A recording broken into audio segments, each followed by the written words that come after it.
It is the earthquaking, pillars shaking, podcast listening, leader of the Meat Pop Express, Big Trouble Ben Bishop. And get ready, folks, because you are tuned in to the fastest growing professional wrestling podcast in the world, the 3 Count Podcast.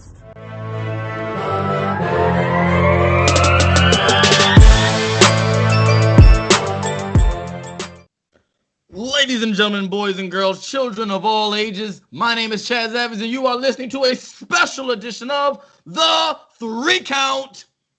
Yay! Woo-hoo-hoo! Ladies and gentlemen, my name is Chaz Evans, and you are listening to a very special edition of The 3 Count. Let's go down the roster. Introducing first, my tag team partner, the man that pretty much runs this show. He is the Red Dog, Cliff Miller. And now my catchphrase. That's it. That's my catchphrase. And introducing second, he is the 13-time Intercontinental Fry Cook WCW African American Bear Wrestling knuckle beating champion, Chris Idol. Happy to be here.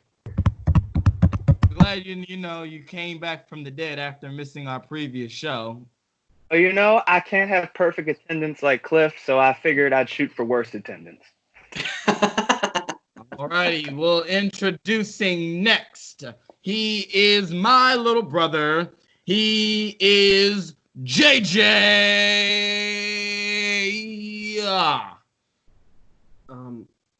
I would like to thank the streets. No, the sidewalks. Wow, you didn't ruin your own. Wow. Buried himself already. Buried. Oh, come on, man. You say it every week. I'm a little nervous. We have a special guest. I'm not gonna repeat myself. Okay, I'd like to thank the sidewalks for keeping me off the streets. What a line. Terrible times going on, so make sure you guys wash your hands. Woo. You ruined your own line. You had one job. You have one job, and you ruined it. And stop talking. School. Anyway, going to someone who probably won't fuck up their lines, and introducing our special guest. His name is Big Trouble Ben Bishop. The earthquaking, pillar shaking, leader of the Meat Pop Express, and a man who ain't corporate, but he's always all about the business. And I'm here with the boys of the 3 Count Podcast, excited to get going. Not here for a long time, but here for a good time. And let's have a good time. See, why can't you like that? Yo.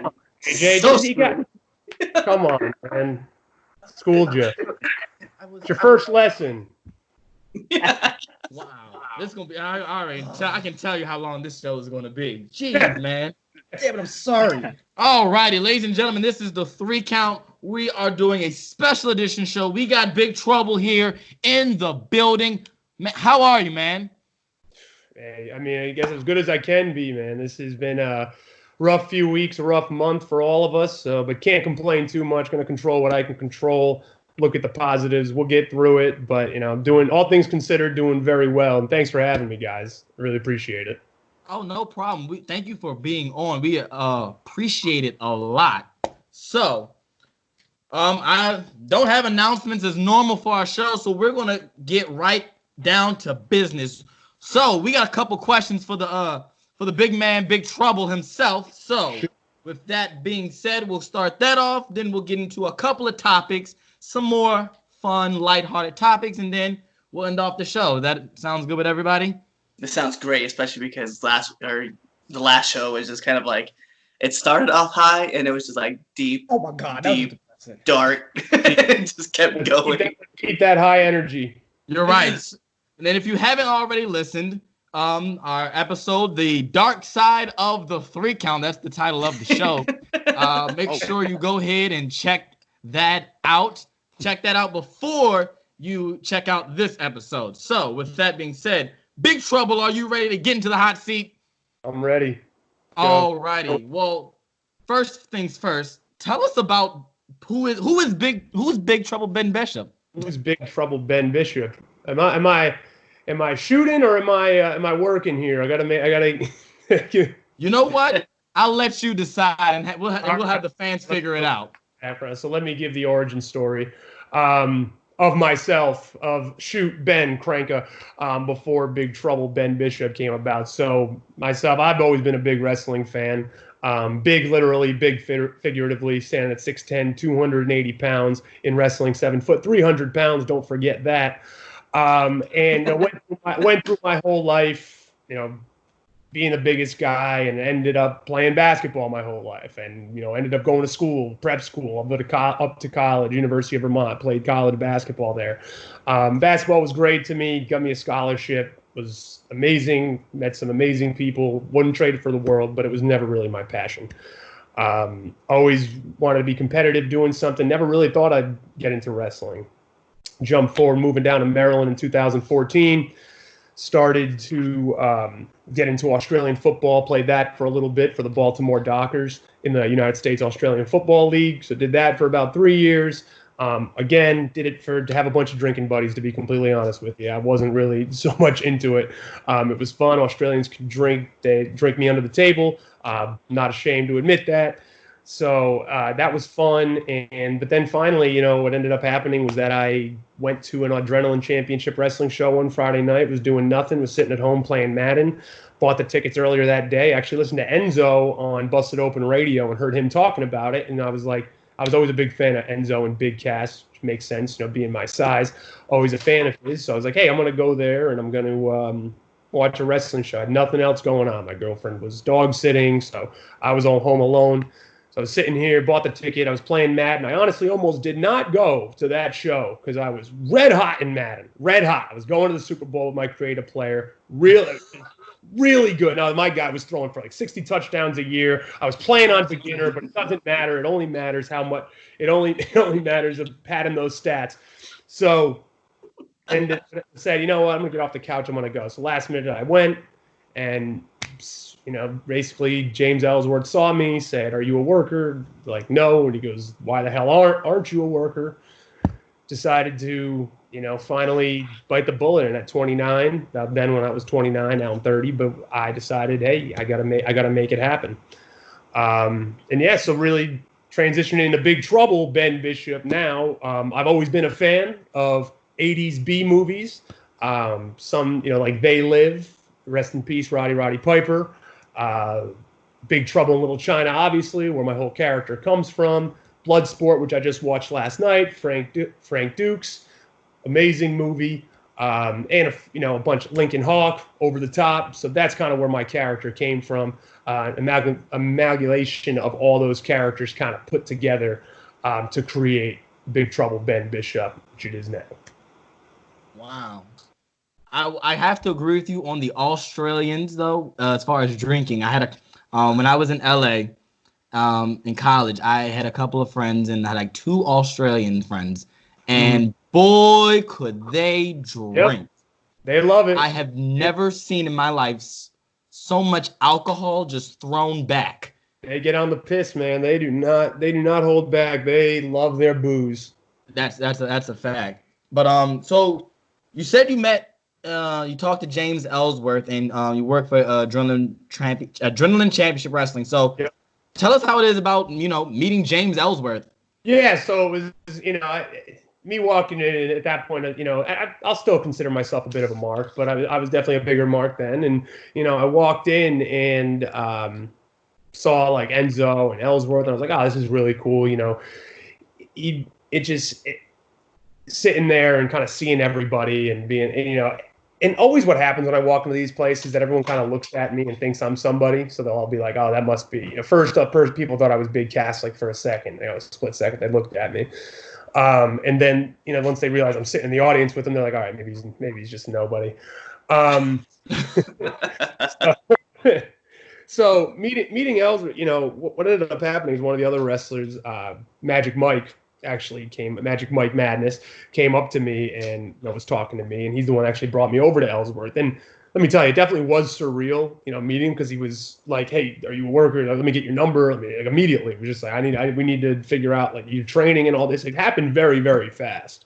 So my head was kind of spinning for a bit, and was just like trying to take it all in of like, oh my God, can this actually happen? Can I actually, train, do this? And it all really happened like immediately. Like, so I didn't even have time to honestly think. So the next day he was like, "Hey, what are you doing tomorrow?" And I'm like, my schedule just opened up. So I ended up going up to Hanover for the show, in Hanover, Pennsylvania, and training before the show and helping out and doing all that type of stuff.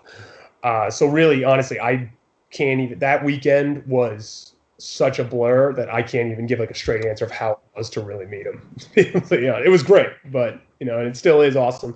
He's been a really a great mentor so far, for the past 6-7 months, been doing this, and really helping me along, been going on trips with him to different like signings or different shows, and just riding the roads with him, and like hearing like his knowledge about wrestling. He's very, very knowledgeable about wrestling, really understands it very, very well.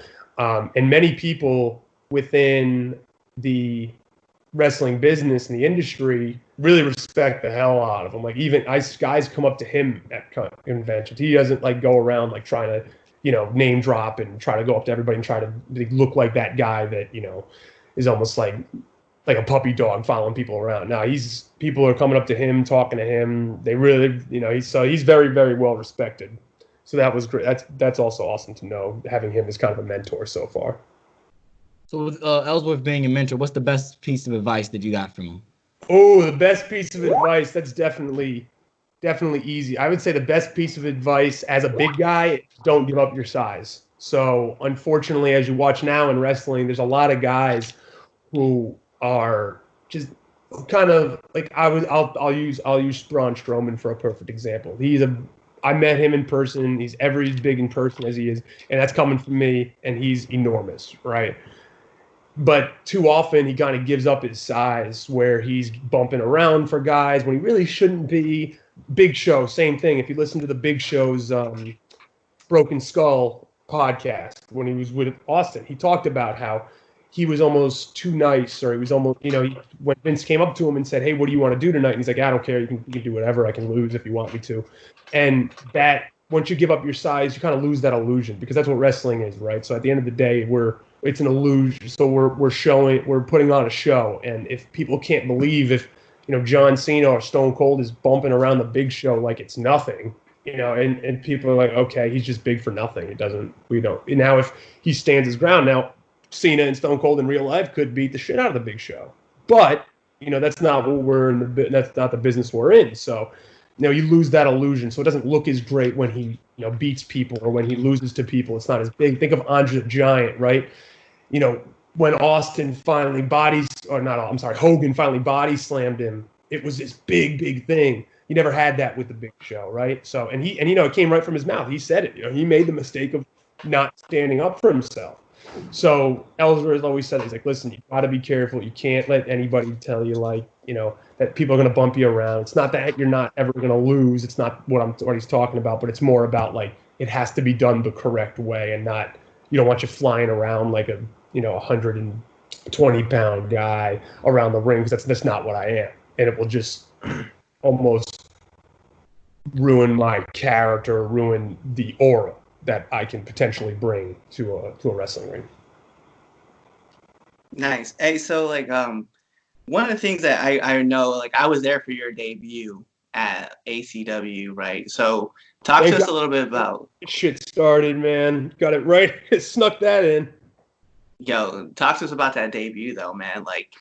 That pop was amazing, but I just want to hear from you, how it was firsthand. So that whole day was the longest day ever. So I woke up that morning. I'll run through this pretty quick, but I woke up that morning probably at 5 a.m. All right, I didn't sleep. I went to bed at 12, woke up at probably 4:30, 5 o'clock, went to the gym, got a quick pump in, ended up going to Silver Diner, ate this big, big breakfast, wanted to look full, wanted to look big, for the debut. And then, came home, sat around for a few hours, ended up going to the venue at about 12, right? So then I had to help set up. And so from 12 all the way to, when I went on around like 9:20, 9:30, I was just, standing around while I was helping out, but then I was just standing in the back. I couldn't go out. Ellsworth kept saying, no, you're not going. I don't want you going out with anybody. You don't have a gimmick table. You're technically like a surprise. So I was just kind of standing in the back. When the guys that I was wrestling, Blackout, Ruckus, and Robbie, when they showed up, we did talk about the match. Went over it a bunch of times. They are consummate professionals, those two. They are amazing to work with. Two guys that have been in the business now for, over 15 plus, almost about 20 plus years, both of them. And they really were able to help me along in putting together that first match. And they understood it too. They realized, I'm a big guy. They're not going to bump me around. They don't care that they've been in the business for that long. They understand the business. They're smart guys. And, they were really, really fortunate to work with. But, back to like the debut, standing around in the back, just waiting, seeing everybody go up. People keep coming up to me. Are you nervous? Are you nervous? Are you nervous? I'm just like, yeah, obviously I'm nervous. Like, stop asking me. It's not like a backstage, like, you're going to have it, Monday Night Raw or anything like that. You're standing in a little hallway. So I'm just pacing back and forth, up and down this little hallway in this wedding venue. And fortunately, I had about 50, 60 people there, all wearing the merch. It was amazing. I can't thank the people enough. When I started hearing my name being chanted, as I was about to come out, because it was supposed to be, I was surprised, helping out Michael's Midio, my tag partner. My heart was just pounding through my chest. I was standing there, palms are sweating. And I was really just like going over the match in my head. Okay, do this. Nick Taylor comes up to me and he calmed my nerves a little bit, which was awesome. He's like, listen, man, you've been doing great in training. Just trust your training. Ruckus and Robbie are going to take care of you. They're going to be great. Just calm down. You're going to be good. That helped a lot. So, as soon as the issue was that you couldn't hear much there, and Cliff, you can attest to that because when you were there, you realized like you couldn't hear the mic, couldn't really hear the music. We don't have the best sound system. We're going to definitely work on that next time. But I didn't even hear my music hit, so I was kind of peeking through the curtain, and I'm like, I guess I just got to go now. So as soon as I stepped out and kind of looked around, I took it in for a second, and I was like, holy shit, I'm actually doing this. And then got to the ring, and everything kind of just became natural. Played off the crowd a little bit. Ended up going over for the tag titles that night, which, was surreal. And I never went from like such a high to such a low as I did that night. It was like I was so mentally exhausted. All my friends, everybody was hammered, having a great time. I went to the bar. I ended up being the DD on my night. I was a designated driver. My girlfriend was in the car puking out of the side of the car. She had a good time. All my friends came down from Rhode Island and Boston. They came down to support me. It was great, awesome time. But man, I was exhausted that night. After I was done, I just kind of wanted to go home because I was like such a high. It was such an adrenaline high all the way down and crashing down. But man, it was definitely a top. I'd say that, and then winning the America East Championship my junior year of college was the two top moments I'd say so far in my life. But that was definitely awesome. So hopefully more to come. But as of now, those two. And then something else, so we're all kind of in lockdown, but you're a bigger dude. So what are you doing to help keep yourself in shape and be ready, ring ready for? I've been my first week of quarantine. I'll say I kind of fell off the wagon. First 2 weeks, I'd say. Kind of like sitting around, wallowing in your sorrows, eating like shit, eating cereal and, eating candy and trying to, yeah. But listen, I will put on bad weight immediately. I've always been like that. So I need to eat healthy. I need to work out. So really what I've been doing, I kind of have 3 phases right now. And I bought some resistance bands. I've come to terms I'm going to lose strength, right? I'm not going to lie to myself. I'm not going to say I'm going to get bigger. I'm going to get stronger. I just got to hope to maintain and hope to not lose too much until the gyms hopefully open back up next month. So I have every day, I'd say about 6 days a week, 6 days a week, I have a regimented plan. I start off with DDP yoga. I do DDP yoga about 5, 6 days a week. Even on my off days, I've been doing DDP yoga. on and off since 2013. I actually, in college, I herniated 2 discs in my back. I played my whole senior season with 2 herniated discs. And what ended up happening was I either could have got surgery or could have bypassed surgery and figured it out on my own. I didn't want to have surgery, didn't want to go under the knife and have back surgery. Would have been pretty debilitating, especially going into my senior spring. Didn't want to sit in the bed the whole, for 2 last months of college. And I ended up starting DDP yoga, and it helped me immensely, and now I would get on and off it for years, but now probably since I'd say last February, I've been doing it pretty consistently. I'm a walking billboard for DDP yoga. So I try to do at least between 20 and 60 minutes every single day of that, depending on how my workout is. After that, I do a lot of high intensity interval. I can't really run. I'm not a runner. I've never been a runner. My knees aren't going to take it. I've had about 4 knee surgeries, meniscus, ACL, MCL, LCL, all that shit has happened. I'm not going to go out and pound the pavement running. I do a lot of high intensity interval. I've downloaded a bunch of those free apps that they came out with, Chris Hemsworth's app, Jim Stepani's app. I use this site called hasfit.com that has a bunch of free workouts on it as well. And then I get into my resistance training using the bands and all that type of stuff. So I try to work out at least, I have so much time now. I try to work out at least 2 hours a day, because the way I'm looking at it is I need to control what I can control. I need to stay in shape. It is a business where it is an aesthetic. You need to have a look, and I don't want to lose any of the momentum that I've gained. So I need to be able, if I can stay in, somewhat shape and come out of this in as good a shape as I was in, or hopefully maybe even better cardio shape, not strength-wise per se, I'll know that, I did my work during this, and hopefully that will show. Okay. So it seems like you've got your home fitness regimen kind of down packed. But so tell us, you're such a big guy. So tell us what it was like being in the ring and training to be a professional wrestler. Because I would imagine that there was probably some challenges, some unique challenges there that like the rest of us wouldn't go through because we're much smaller people. But so what was that like for you? So really, I would say, being a bigger guy, big tree fall hard, right? So when I'm taking bumps, it's definitely, especially on my back, it is falling a lot harder, and it's a longer way down for me. Being my size, but I've always been an athlete, so I've always been, able to pick things up pretty quick. And wrestling was kind of the same. I was able to really pick up the footwork, pick up the bumps and all that extremely quick, without much of a hitch. There's always all the technical stuff that's been very, very difficult. That comes easy to some guys who have, the amateur background, or any type of martial arts background, which I never had.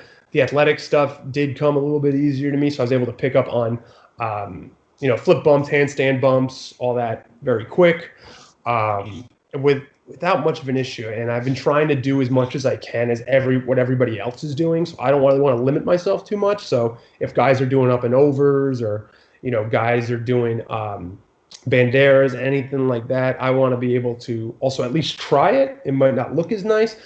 Sunset flips, the same thing. I'm trying to at least do it. Will I do it in a match? Most likely never. But it's good to know that, maybe, one time, you do it and it looks amazing. And that's the other thing. I don't want to have to be like a flippy guy. I'm not going to be the guy coming off the top rope. But if you do it once or twice in your career and you do it and it looks even more amazing. Dominic Dijakovic's amazing. I think he's an unreal athlete. I remember him from days. He's from around my neck of the woods. He was a basketball player.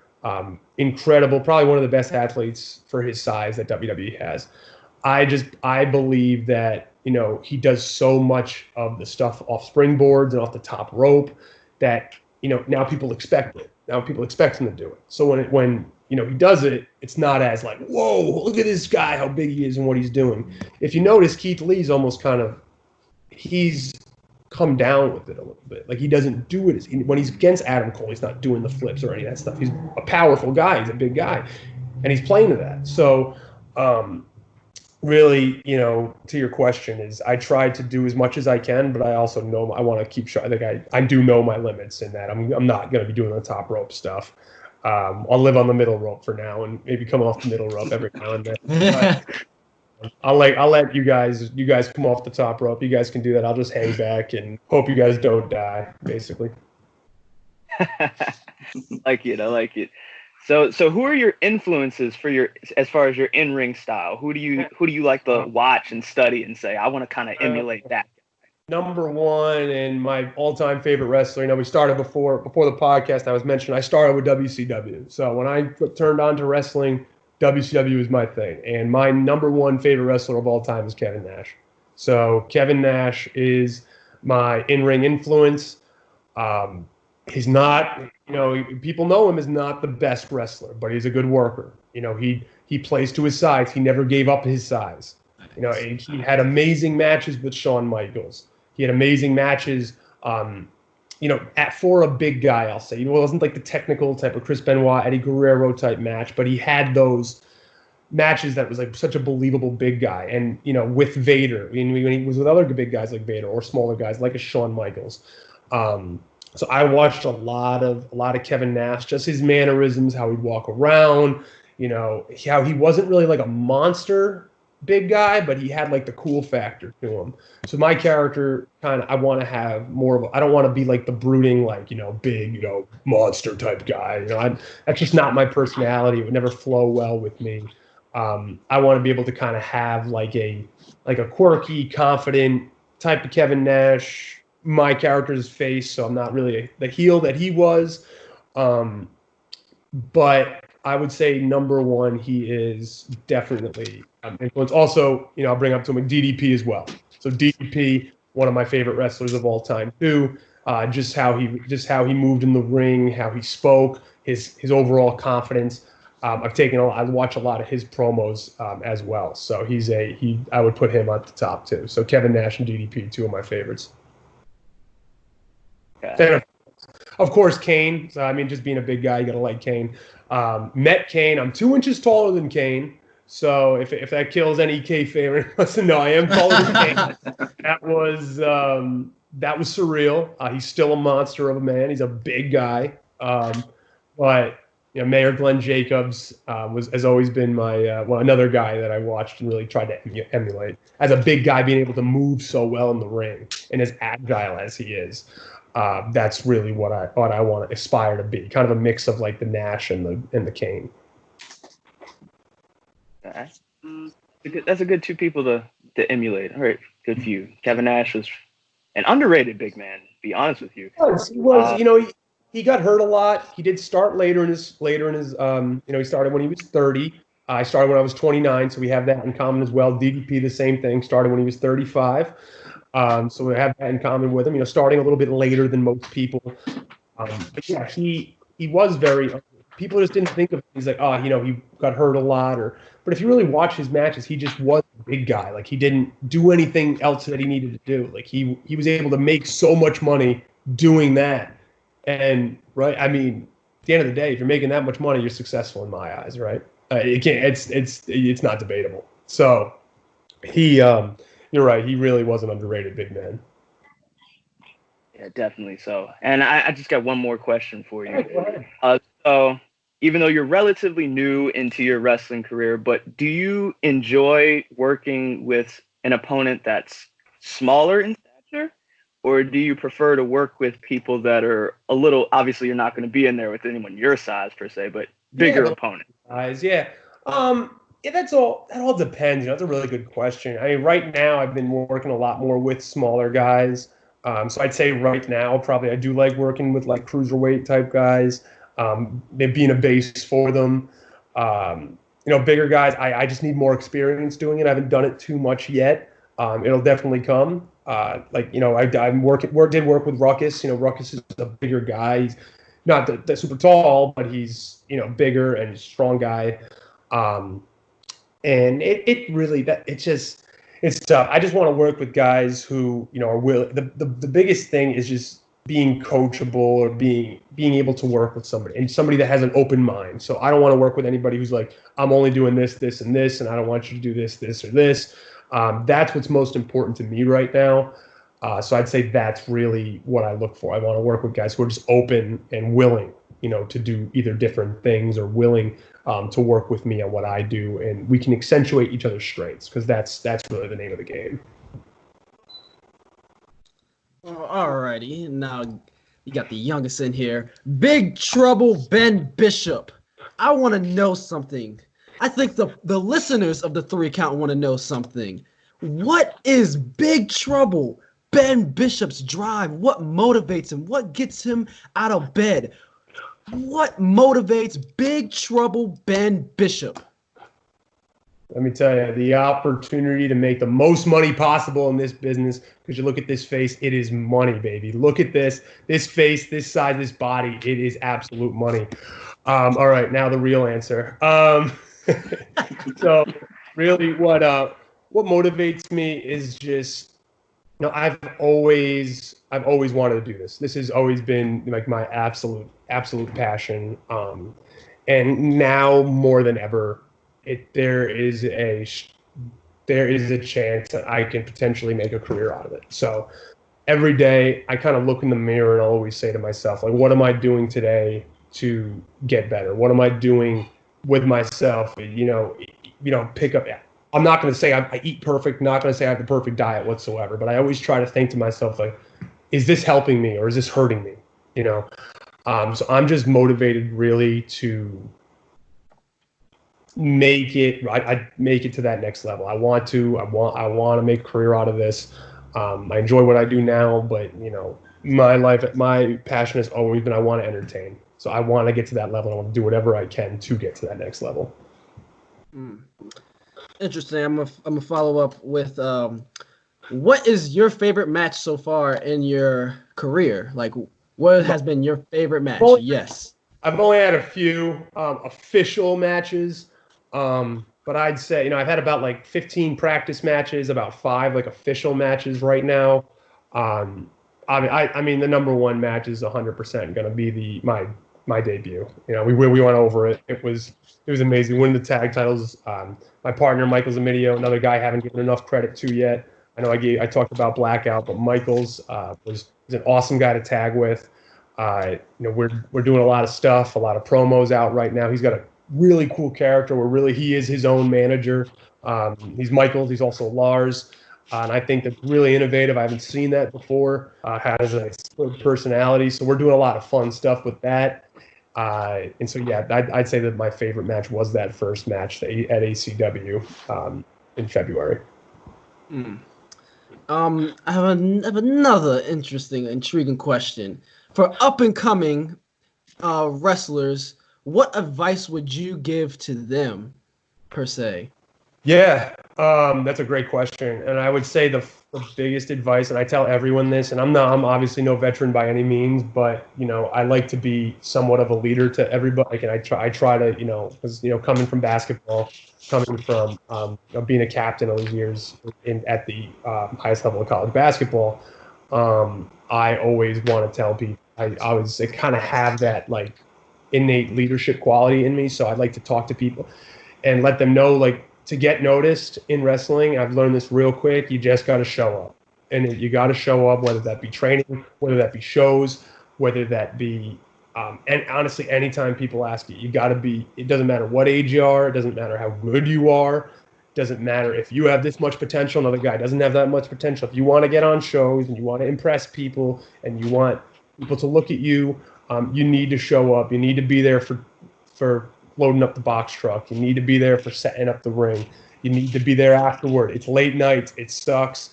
It's long drives. You're probably not getting paid even close to what you're spending on gas, but you just got to do it. If that's what you want to do and you want to be a wrestler, you can ask all these guys in WWE. They know. I did a seminar with recently released Mike Bennett back in December. And he said the same thing. He said for 10 straight years, he was loading up the ring. He was setting it up. He was there afterward. He never complained about it. You know, you start complaining, you start moping, you start walking around like your shit doesn't stink, you start showing up late, you're doing that, people are going to look you the wrong way, and you're not going to go anywhere.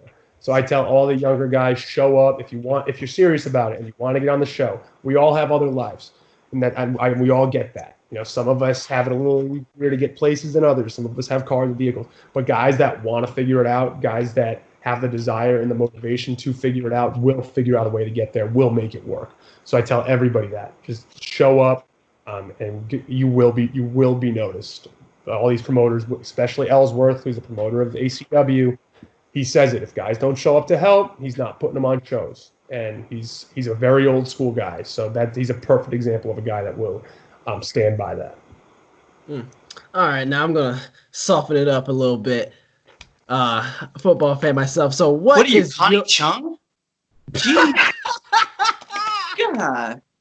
Geraldo Rivera over here with all the fucking questions. You see, I get bullied on a daily basis. Sometimes I don't even know why I show up anymore. I feel like I'm underappreciated. But anyway. Trust me, you're overappreciated. Anyway, go ahead. I didn't ruin y'all interview. You're right. Go ahead. God. Old heads. What is your favorite Madden team? What is your favorite team? Yes. Easy question. I'm from New England. I'm a Patriots fan.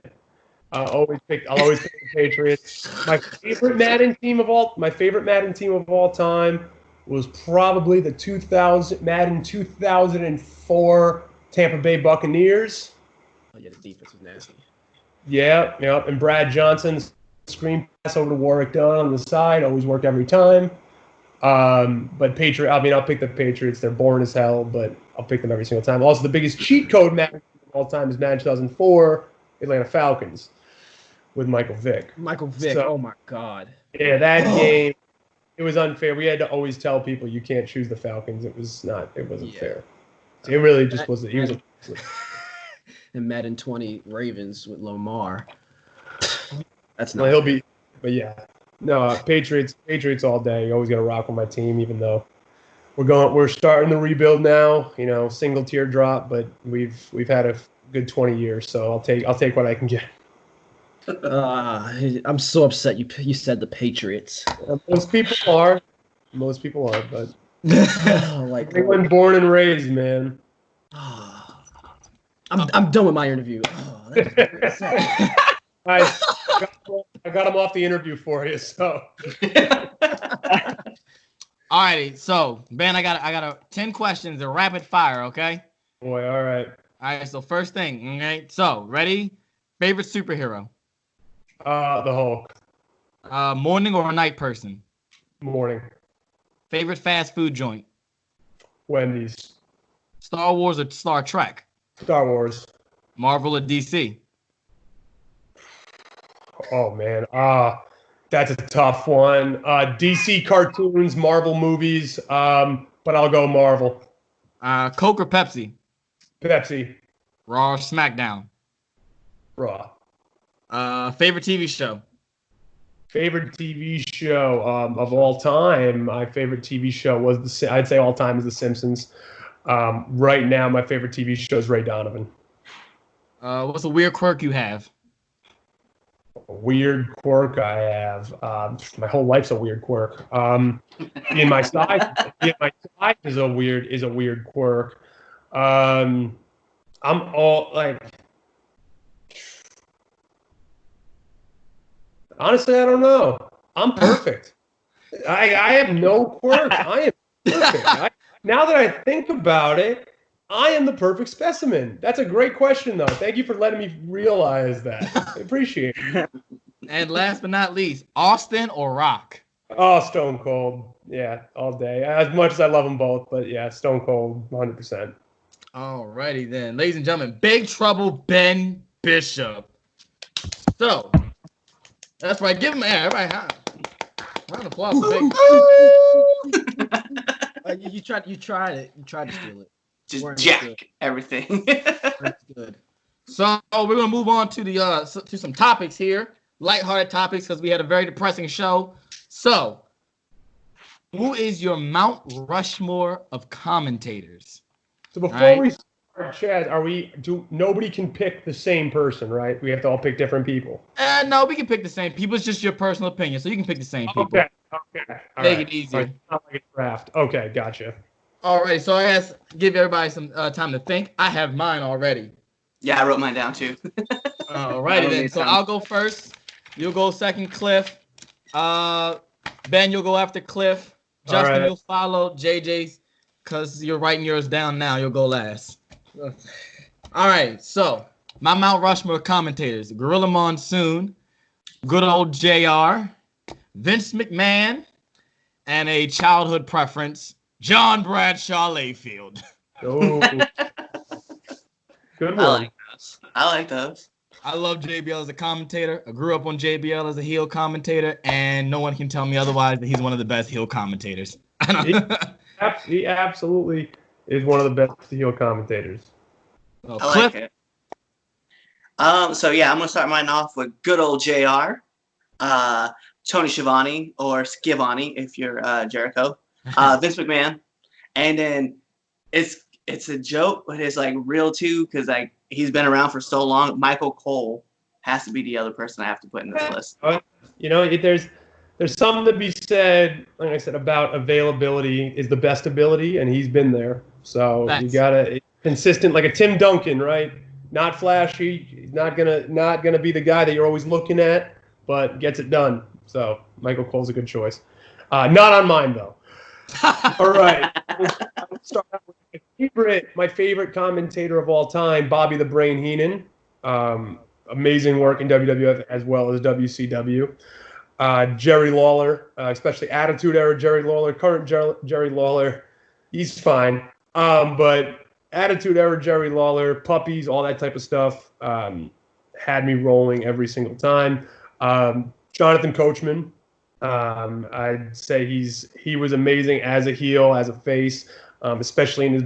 I know we're talking about commentary, but his background, his backstage stuff with The Rock, always had me in tears. They worked so well together.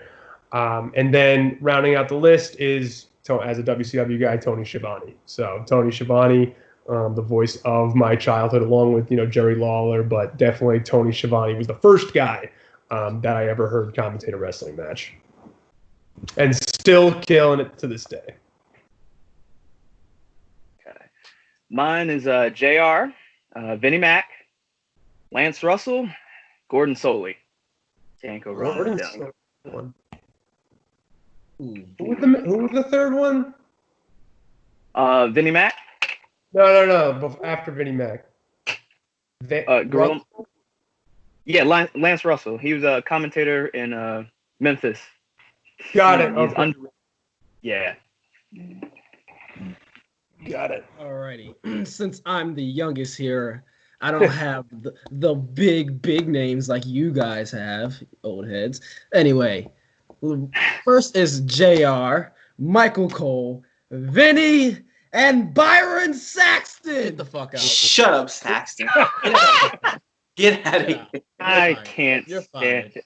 Why is he still on the show? I don't I know. was joking, not He's your brother. Saxton. Jerry the King Lawler. Yes, that rounds up my list. Y'all thought I was gonna pick Saxton? That wouldn't be beyond you. Like, It let them really We would have. never know with you. Yeah, we never know.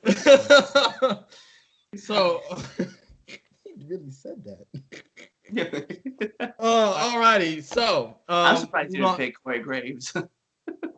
I'm He's surprised good. he didn't either. He's a good. I'd say he's one of the best right now. Like, cool. I think Corey is doing a great job. He just JJ's all about some Graves in his life. Facts. So, as we know, this past Wednesday was Black Wednesday. A lot of talent was released from WWE. Cliff, you have the list of names, right? On the Death Note. I do have the Death Note. So, can you read off the names on the Death Note for us? Each one of these guys is going to fall apart. All right, man. So let's start this off, right? We got Drake Maverick, Kurt Hawkins, Carl Anderson, Luke Gallows, Heath Slater, Eric Young, EC3, Leo Rush, Kurt Angle, Aiden English, Sarah Logan, Mike Chioda, Rowan, Primo, Epico, Mike Kanellis, or Mike Bennett, depending on who you want to talk to, Maria Kanellis, No Way Jose, Zack Ryder, Rusev, Alexander Jaksic, Diana Peraza, Tanara Conti, Tino Sabatelli, Cesar Benoit, Mars Wang, Dan Matha, and from there, Alyssa Miles, John Cuestos, MJ Jenkins, and then Andrea Listenberger, who was a writer. But then, of course, we also have Fit Finley, Mike Rotunda, Shane Helms, Lance Storm, Kidman, Davari, Scott Armstrong, Kendo Katchen, Serena Deeb, Chris Guy, Josiah Williams, Jerry Soto, and then Pat Buck. So that's your list. Did you miss Cassius Ohno? Oh yes, he did. Yeah, Cassius Ohno did. Yep, he got released as well. You mean when he changed his name to WWE Alumni on his Instagram? Yeah. Yeah. He's officially gone as well, which is a bummer. One of the nicest guys in wrestling I've ever met. Chris Hero is a really, really nice guy. Very, very down to earth. Very cool. But yeah, that is a bummer of a list. Holy hell. A lot of good people, but it's sad. But it's at the same time it's tough to say, but it is business. Yeah, I'll be one to say that a lot of people have been clamoring over the last few years is that WWE is like hoarding people. They're not using people right. They should be released. Sometimes you got to be careful what you wish for. They did it. They released them. Unfortunately, at this point, there's nowhere they can work right now. Besides if AEW wants to pick them up, and they're not going to pick everyone up. Ring of Honor can't pick everyone up. Impact can't pick everyone up. New Japan can't pick everyone up. So at this point, it is a tough time to be released, but it was something that people wanted for a lot of those guys and girls. So it's a double-edged sword, I'd say. It's tough.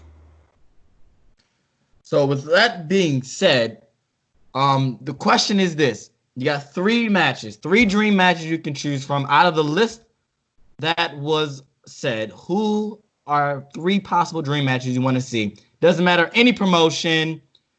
If you had your 3 top dream matches, who would they be? Cliff, go ahead, start us off.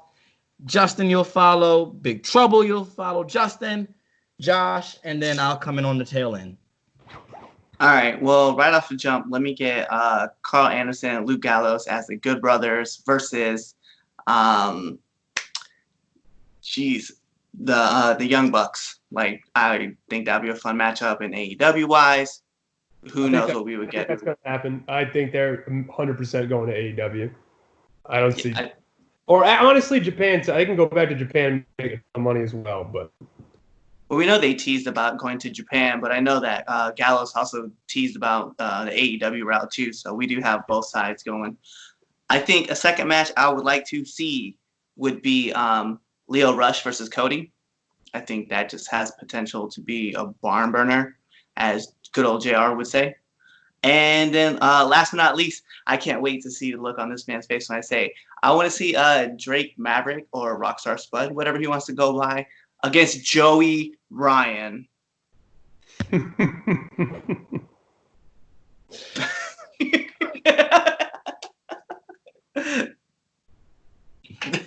That's all I want to do. I just want to see Chris's face. We have a guest. Background. Why the face? We have a guest on the program, so I'm going to behave this week.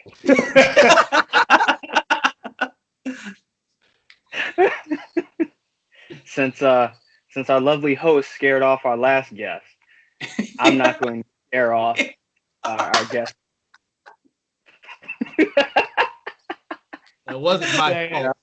That wasn't my fault. Y'all wanted to talk about Tamina, and y'all know Hey, Ryan, as a performer, is not my cup of tea. Okay. That's all I need to be said. The PC way to say it. Oh gosh. Did you? Okay, so that was your third dream match. Well, what a waste.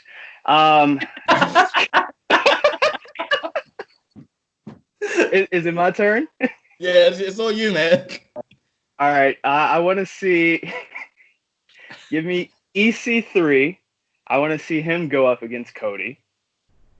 I want to see the Good Brothers, Gallo and Anderson, go up against the North from Impact. Ooh. And I'd like to see Leo Rush go up against Trey Miguel from the Rascals. I think that would be my 3, I'd have to say. Okay. Nice. All right. Myself. So I would like to. I'm trying to think of my third one real quick. Anybody want to go right before me? I'm trying to pinpoint my third one. Yeah, take your time. You the guess. you take your time. Let's go with this. I want to see. My first one is PCO versus Rusev.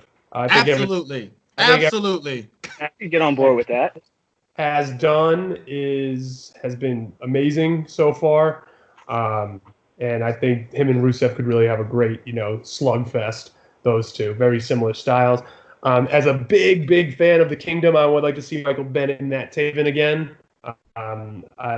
Both guys, I've met both guys. They're awesome dudes. I'd love to see them.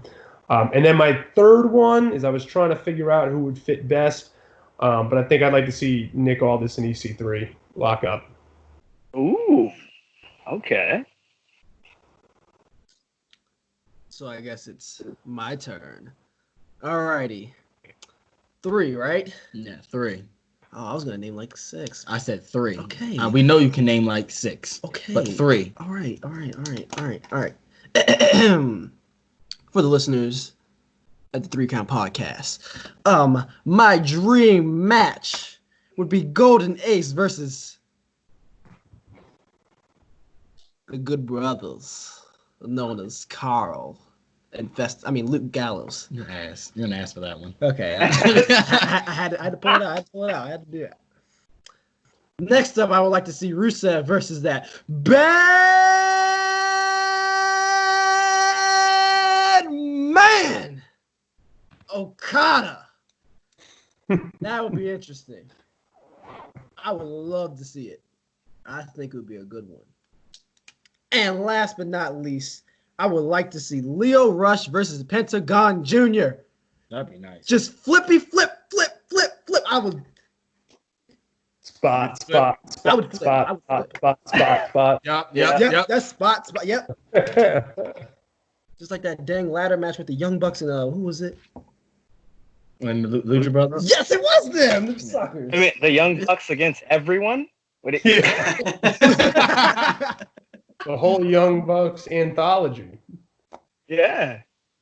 All right, my 3. I will my 3 dream match. I got the Revival versus the Von Erichs up in MLW. Ooh. Hey, you're cheating. You said out of the released list from the other day. Same thing. That's cheating. That is 100% cheating. Alrighty, You're such a fine. heel. No. You're such a heel. Do your thing. You're right. It's my show. I can do whatever I want. You're right. So anyway, I got Rusev going 1-on-1 with Sami Callihan over there in Impact. That's a good one. And I got a sleeper. I got Sarah Logan. We're going back to Impact versus ODB. Oh.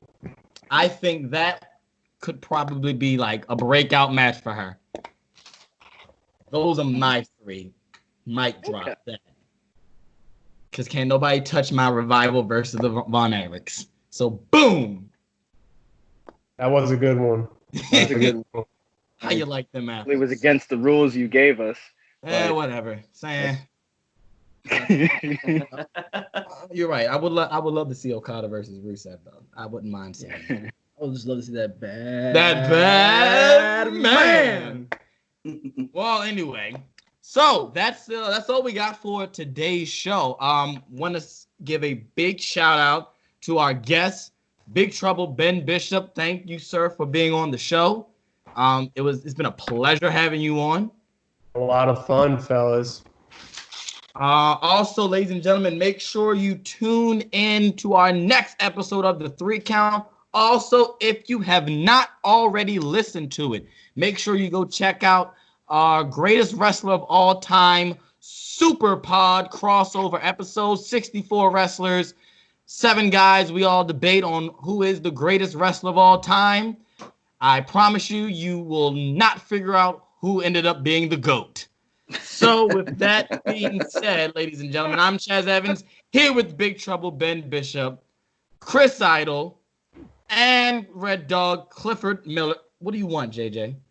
Oh, nothing. Nothing? Oh, No. you okay. Oh my God. Here we go. All right. And JJ here. We'll see you all next week.